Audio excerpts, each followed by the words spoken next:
Hi friends, welcome to DSNT trophy reason classes. ఒకసారి question observe చేయండి. x² - 3x + 1 x ≠ 0 అయినా x + 1/x విలువ ఎంత? ఇక్కడ మనకు x + 1/x వాల్యూ రావాలి. మరి ఎలా చేయాలి? చాలా చాలా ఇంపార్టెంట్ అండి. ఆల్రెడీ ప్రీవియస్లో ఇటువంటి బిట్ వచ్చింది. ఒకసారి మనం ఎక్స్ప్లెయిన్ చేసుకుందాము. ఫర్దర్ కూడా రావచ్చు. ఇక్కడ ఫస్ట్ x + 1/x వాల్యూ అడిగారు.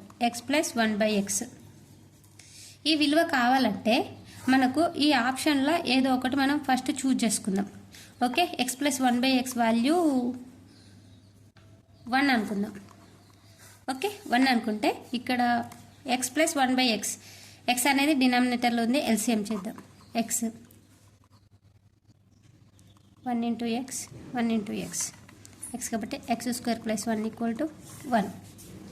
నెక్స్ట్ x² + 1 = 1 × x 1x అవుతుంది. ఓకే, ఇప్పుడు ఏమైంది? x² + 1 - x = 0 అంటే ఈ ఈక్వేషన్ రాలేదు మనకు. నియర్ దాకా వచ్చినాం. x² వచ్చింది, ఒక x వచ్చింది, +1 వచ్చింది. 3x రావాలి. 3x కావాలంటే ఒకసారి మనం 3తో ఆప్షన్ వేసుకొని చూద్దాం. x + 1/x = 3. ఈ ఆప్షన్ తీసుకుంటే ఆన్సర్ రాలేదు కాబట్టి ఇది రాంగ్. ఒకసారి 3 వేసుకొని చూద్దాం. ఎందుకంటే ఇక్కడ 3 ఉంది కాబట్టి మనం ఆప్షన్ 3 చూసుకుంటున్నాము. ఎల్సిఎం చేద్దాం. 1 × x 1 × x ఏమవుతుంది? x² + 1/x = 3. Next x² + 1 = x అనేది డినామినేటర్లో ఉంది కాబట్టి రైట్ సైడ్ వెళ్తే మల్టిప్లికేషన్ 3x. ఇక్కడ చూడండి, x² రైట్ సైడ్ ప్లస్ చేస్తుంది, లెఫ్ట్ సైడ్ అయితే -3x + 1 వచ్చిందా మన ఈక్వేషన్? x² - 3x + 1 కాబట్టి మనం ఏ ఆప్షన్ని చూజ్ చేసుకుంటే ఈ ఈక్వేషన్ వచ్చింది? 3 ఆప్షన్. కాబట్టి ఆన్సర్ ఈస్ 3. ఇది చాలా చాలా సింపుల్ అండి. కానీ క్వశ్చన్ చూస్తే మనం దీన్ని క్వశ్చన్ స్కిప్ చేస్తూ ఉంటాం ఎగ్జామ్లో. ఒక్కసారి మనం ఇటువంటి ప్రాక్టీస్ చేసినాం అనుకోండి, ఇటువంటి బిట్స్ ఈజీ అయిపోతాయి. నెక్స్ట్ క్వశ్చన్, మొదటి 99 సహజ సంఖ్యల సగటు ఎంత? మొదటి 99 సహజ సంఖ్యల సగటు అందరు ఏ విధంగా చేస్తారంటే సహజ సంఖ్యలు లైన్గా వేసుకుంటూ పోతారు. 1 + 2 + 3 అట్లా 99 దాకా వేసి బై 2 చేస్తారు. ఈ విధంగా కాకుండా కూడా ఇది ఇంకొక ఫార్ములా ఉంటుంది. ఫార్ములా ఏంటంటే మొదటి సంఖ్య ప్లస్ చివరి సంఖ్య బై 2.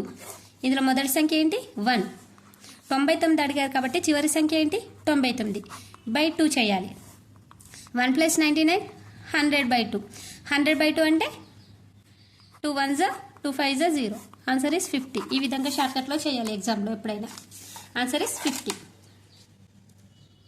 ఇలా చేస్తే లెంతీ ప్రాసెస్ అవుతుంది కాబట్టి మనం ఈ విధంగా చేయాలి. ఎప్పుడైనా సహజ సంఖ్యలు సీరియల్గా ఇచ్చిన అనుకో, ఇప్పుడు 100 సహజ సంఖ్యల మొత్తం ఆ విధంగా అడిగినా, లేకుంటే 99 సహజ సంఖ్యలు అడిగినా మొదటి ఈ విధంగా వచ్చినప్పుడు మొదటి సంఖ్య ప్లస్ చివరి సంఖ్య బై 2 వేయాలి. గుర్తుంచుకోండి. నెక్స్ట్ క్వశ్చన్, ఈ క్వశ్చన్ అబ్జర్వ్ చేయండి. ఒక దత్తాంశంలోని 9 రాశుల సగటు 45 అని లెక్కించబడింది.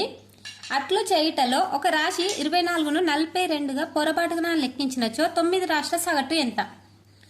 ఇక్కడ 9 రాశుల సగటు ఎంత? 45 అని లెక్కించబడింది. కానీ ఇక్కడ ఒక రాశి 24కు బదులు 42 అని తప్పుగా పడింది. అయినా 9 రాశుల మొత్తం ఎంత అని అడుగుతున్నారు. దీనికి ఒక పెద్ద ప్రాసెస్ ఉంటుంది, కానీ ఎగ్జామ్లో ఆ విధంగా చేయొద్దు. నేను షార్ట్కట్లో చెప్తే ఒకసారి వినండి. ఇక్కడ ఏమన్నారు? 42కి బదులు ఏమని పడ్డది? 24 అని పడ్డది కదా. కాబట్టి దీని నుండి తీసేస్తే ఎంత అవుతుంది? 12 - 4 8. ఇక్కడ 3 ఉంటుంది, 3 - 2 1. ఎంత? 9 రాశుల సగటు 24కు బదులు 42 అని పడ్డది. కాబట్టి ఇందులోకి వెళ్ళి ఇది తీసేసినాం.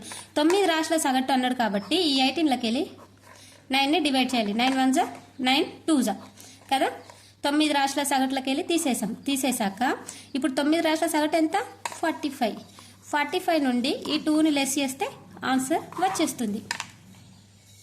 ఓకే, 9 రాశుల సగటు ఫస్ట్ 9తో డివైడ్ చేయాలి వచ్చిందాన్ని, తర్వాత 45లోకి వెళ్ళి మైనస్ చేస్తే అయిపోతుంది. షార్ట్కట్లో అన్నట్టు. ఓకే, మన డిఎస్సికి అండ్ టెట్కి ప్రిపేర్ అయ్యే విధంగా నేను వీటికి సొల్యూషన్ చెప్తున్నాను. వీడియో స్కిప్ చేయకుండా చివరి వరకు చూడండి. Answer is 43. 43 ఉందా? ఎస్. క్వశ్చన్ చూడంగానే లాంగ్ ఉందని భయపడద్దు. ఇటువంటి సింపుల్ ట్రిక్స్ మన ఛానల్లో చాలా ఉంటాయండి. మన ఛానల్ ఒకసారి ప్లేలిస్ట్లో చూడండి, డిస్క్రిప్షన్లో నేను కూడా ఇస్తాను. Next question. ఒక దీర్ఘఘనము పొడవు, వెడల్పు, ఎత్తులు వరుసగా పొడవు 6 మీటర్లు, 5 మీటర్లు, వెడల్పు ఎత్తు 3 మీటర్లు అయినా దాని ప్రక్కతల వైశాల్యం ఎంత? ఫస్ట్ మనం దీర్ఘఘనం అంటే ఏంటో తెలుసుకోవాలి.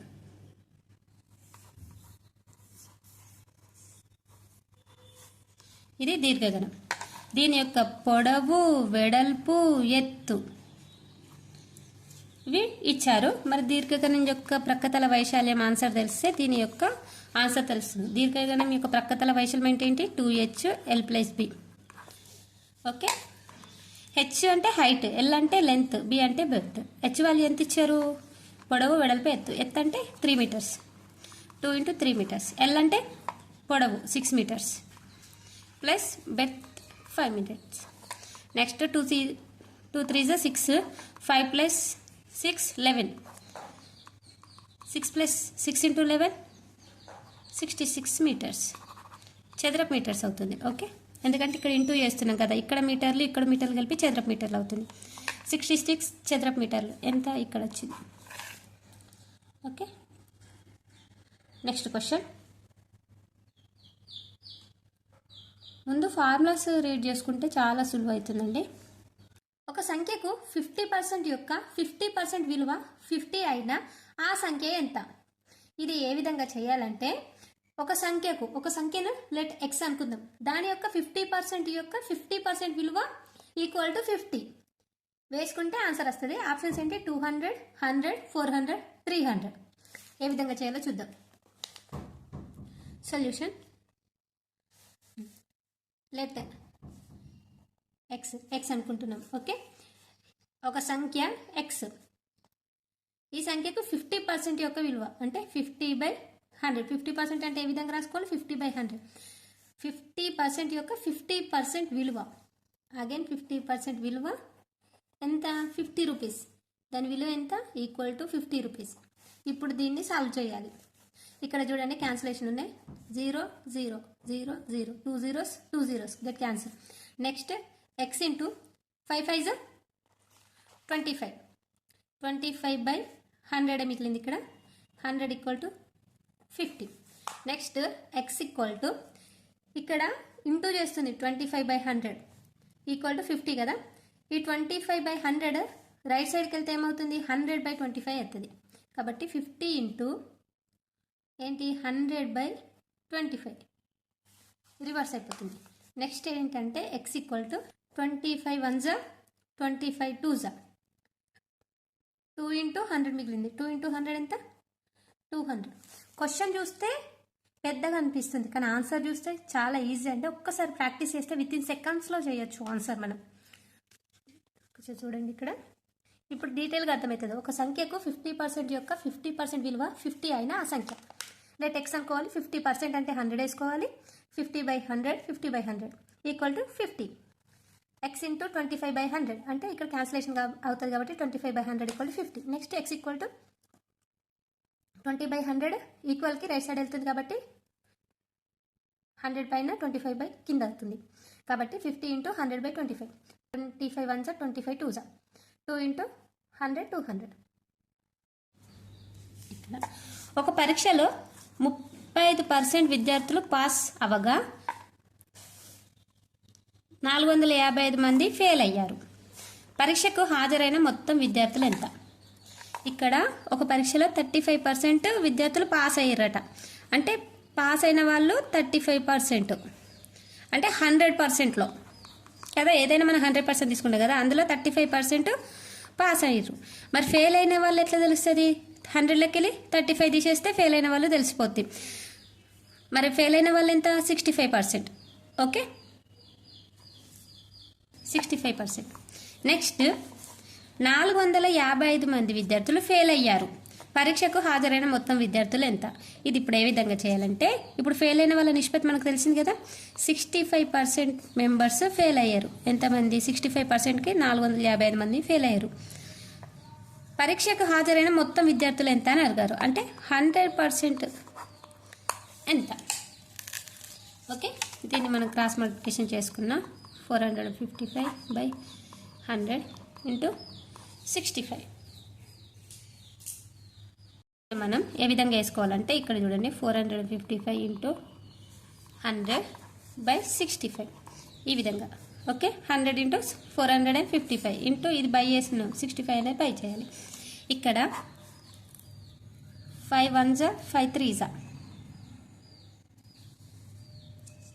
5 1s 5 3s. నెక్స్ట్ ఇక్కడ 5 9s 5 1s 31 1s 31 7s 13 7s 91 కదా.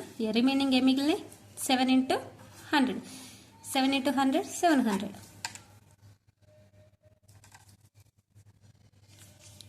ఇక్కడ పాస్ అయిన విద్యార్థులు ఇచ్చారు కాబట్టి ఫెయిల్ అయిన వాళ్ళు 65 అని గుర్తుంచుకోవాలి. నెక్స్ట్ ఫెయిల్ అయిన వాళ్ళే ఇంతమంది అయితే మొత్తం విద్యార్థులు ఎంత అని అడిగారు. పాస్ ఈ విధంగా చేయాలి. 700 మెంబర్స్.